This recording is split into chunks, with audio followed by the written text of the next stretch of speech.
একটা এমন একটা সময় যখন আমি আপনার সাথে কথা বলছি তখন বাংলাদেশের একটি অংশ চট্টগ্রাম ডিভিশন এবং সিলেটের একটি অংশ একটা ভয়াবহ মারাত্মক একটা বন্যায় আপনার বিপর্যস্ত হয়েছে। মানুষ অনেকেই ইতিমধ্যে আমরা প্রাণ খুইয়েছি এবং অসংখ্য মানুষ দুর্ভোগে পতিত হয়েছে। এই ধরনের ফ্ল্যাট রিসেন্টলি আমরা ধরেন গত 10-12 বছরে বা 15 বছরে আমরা খুব একটা দেখিনি।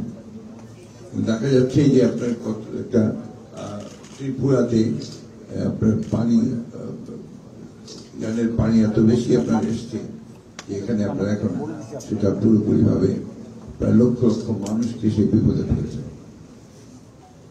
আপনারা সবাই জানেন যে এটা বৃষ্টি হচ্ছে কিছু ধরে, কিন্তু এই যে পানিটা এসছে এই পানিটা কিন্তু যে ঢলের পানি, এটা ত্রিপুরা রাজ্য থেকে আপনার যেহেতু তাদের বাঁধগুলো তারা খুলে দিয়েছে এবং একটি বাঁধে ভেঙেও গেছে, যার ফলে আপনার এই ভয়াবহ বন্যা শুরু হয়েছে। বন্যা হতেই পারে, বৃষ্টিও বেশি হতে পারে।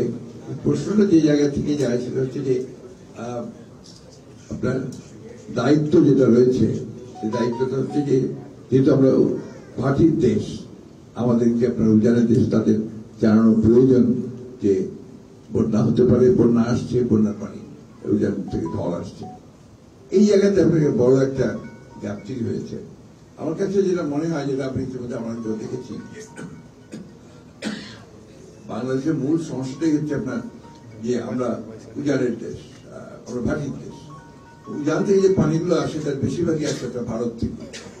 বারবার কথা বলা হয়েছে, বিভিন্ন সময় বিভিন্ন সরকার এসছেন, এসে কথা বলেছেন যে তারা এই পানির সমস্যার সমাধান করার জন্য বিশেষ করে আপনার যে 54টি অভিন্ন নদী রয়েছে সেই অভিন্ন নদীগুলোর পানির বন্টনের ব্যাপারে দুর্ভাগ্যজনক ভাবে আজ পর্যন্ত সেটার সমাধান হয়নি। একমাত্র ফারাক্কা বাঁধের কিছুটা আপনার আলোচনা হয়েছে, তাও আপনার খুবই আনসার্টেন। 26-এ সামনে 26 আসছে, 2026 সাল আসছে, আবার সেটাকে আপনার রিনিউ করতে হবে।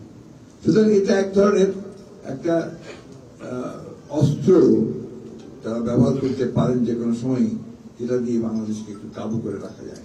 আজকে দেখুন যে এই বাংলাদেশ যখন আবার নতুন করে উঠে দেওয়ার চেষ্টা করছে, ঠিক তখনই আবার সেই ভারতবর্ষ থেকেই দুঃখজনক ভাবে পতিত ফ্যাসিবাদ যিনি প্রতিনিধি হাসিনা, তিনি বিভিন্ন ভাবে বাংলাদেশের মানুষকে বিভ্রান্ত করবার চেষ্টা করছেন। বাংলাদেশের এই যে একটা অর্জন, আপনার একটা নতুন দেশ নির্মাণ করবার যে সুযোগ সৃষ্টি হয়েছে সেটাকে আবার ব্যাহত করবার চেষ্টা করছেন। এখান থেকে এটাই প্রমাণিত হয় যে এই দলটি আওয়ামী লীগ কখনোই, আমি আগে বিষয়ে যেতে চাই না, কখনোই তারা এখানে বাংলাদেশকে একটা সত্যিকার অর্থেই একটা গণতান্ত্রিক রাষ্ট্র হিসেবে তারা নির্মাণ করবার জন্য কাজ তারা কখনোই করেনি।